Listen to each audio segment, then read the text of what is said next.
आज हम सांख्यिकीय माध्य या स्टेटिस्टिकल एवरेज के बारे में चर्चा करेंगे। सांख्यिकीय माध्य एक प्रकार का औसत है। आंकड़ों को संक्षिप्त रूप में प्रदर्शित करने के लिए एक विधि के रूप में सांख्यिकी में प्रयोग होता है।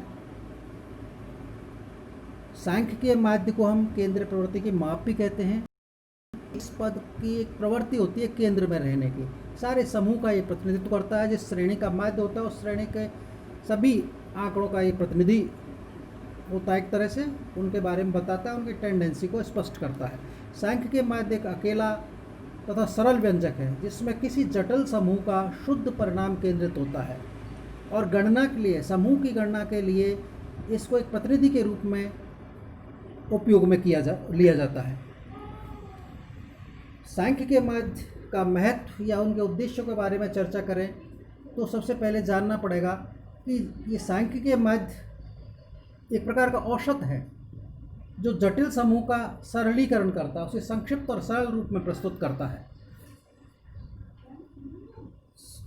सांख्यिकीय माध्य के द्वारा जो श्रेणी होती है, समंक श्रेणी होती है या जो समूह होता है, दो समूहों का तुलनात्मक अध्ययन संभव होता है। उदाहरण के तौर पर मान लीजिए हम दो देशों के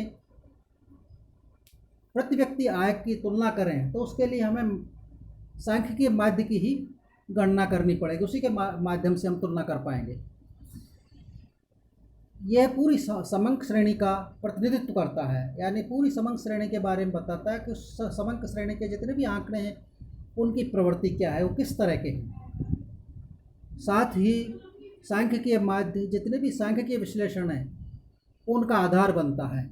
माध्य के द्वारा ही वो सांख्यिकीय विश्लेषण, चाहे मानक विचलन हो, माध्य विचलन हो या वेरिएशन विचरण हो या अन्य प्रकार की अभिकल्पनाएं हो, उनमें सब में माध्य का प्रयोग होता है। माध्य ही आधार मान करके गणना की जाती है, माध्य को ही आधार मान करके गणना की जाती है। एक संतोषपूर्ण या कहें कि एक सत्य सांख्यिकीय माध्य के क्या आवश्यक लक्षण होते हैं उनके बारे में हम चर्चा करते हैं। एक सांख्यिकीय माध्य दृढ़ परिभाषित होना चाहिए, स्पष्ट परिभाषा होनी चाहिए। अर्थात चूंकि सांख्यिकीय माध्य केवल एक ही मान होता है इसलिए ये दृढ़ परिभाषित होता है और सारणी का उचित प्रतिनिधित्व करने वाला होना चाहिए।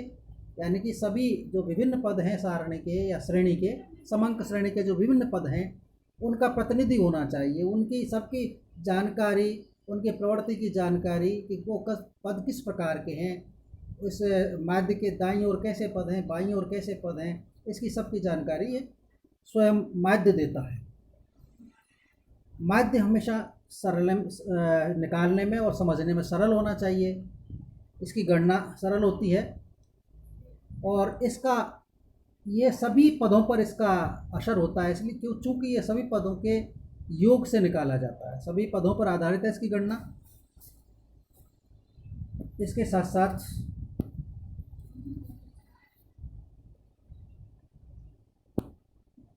एक बात और ध्यान रखें कि माध्य पर सैम्पलिंग एरर्स जो होती हैं, सैम्पलिंग फ्लक्चुएशंस जो होते हैं, उनका कम से कम प्रभाव होना चाहिए। सैम्पलिंग फ्लक्चुएशंस का अर्थ आप यूँ समझ सकते हैं कि जो नमूने लिए जाते हैं, जो प्रतिदर्श या सैंपल लिए जाते हैं, उस समय हुई गलतियों का माध्य पर कम से कम असर आना चाहिए, यानी कि उनमें परिशुद्धता अधिक होनी चाहिए। माध्य का बीजीय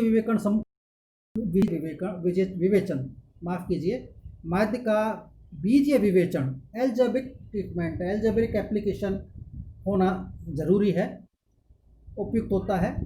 और माध्य एक एब्सोल्यूट मेजर है, निरपेक्ष माप है। संतोषपूर्ण माध्य प्रतिशत आदि के रूप में व्यक्त नहीं करना चाहिए, ये निरपेक्ष माप होती है।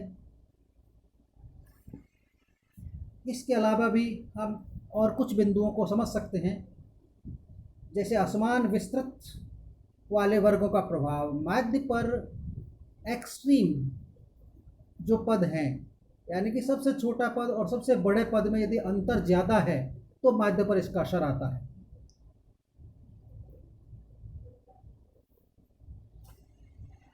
माध्य को आलेखी विधि से भी द्वारा इसकी आकलन किया जा सकता है। इसका आलेख लेखा चित्र द्वारा भी।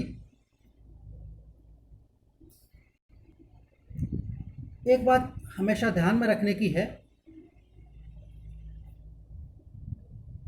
कि माध्य हमेशा समांग श्रेणी का हो तभी उपयुक्त होता है। यानी कि जो जितने भी आंकड़े हैं वो समांग होने चाहिए, एक ही प्रकार के होने चाहिए। जैसे हम मजदूरों की मजदूरी की तुलना करें तो मजदूरी समस्त रुपयों में या एक ही प्रकार की इकाइयों में होनी चाहिए, तभी माध्य उपयोगी सिद्ध होता है। माध्यों का वर्गीकरण करें, यानी कि कितने प्रकार के माध्य होते हैं, हम उसको इस प्रकार से समझ सकते हैं कि माध्यों को मुख्यतः दो बड़े वर्गों में बांट सकते हैं। पहला वर्ग स्थिति माध्य का है, जिसमें दो प्रकार के माध्य प्रयोग होते हैं, बहुलक मोड और माध्य का मीडियन। ये दोनों स्थिति माध्य हैं, एवरेज ऑफ पोजीशन, अर्थात ये स्थिति को स्पष्ट करते हैं। और दूसरे होते हैं गणितीय माध्य, मैथमेटिकल एवरेज, जिनमें समांतर माध्य अर्थमेटिक मीन, गुणोत्तर माध्य जियोमेट्रिक मीन, हरात्मक माध्य हार्मोनिक मीन और क्वाड्रेटिक मीन द्विघात माध्य मुख्य रूप से हैं। इनके अलावा तीसरी कैटेगरी बिजनेस एवरेज की है, व्यापारिक माध्य, जिनमें मूविंग एवरेज गतिमान माध्य, प्रगामी प्रोग्रेसिव एवरेज, कंपोजिट एवरेज, भारित माध्य वेटेड एवरेज। इस प्रकार से हम माध्यों का वर्गीकरण कर सकते हैं और माध्यों के बारे में समझ सकते हैं। इससे इनके बारे में अधिक जानकारी मेरे अगले वीडियो में देखें। धन्यवाद।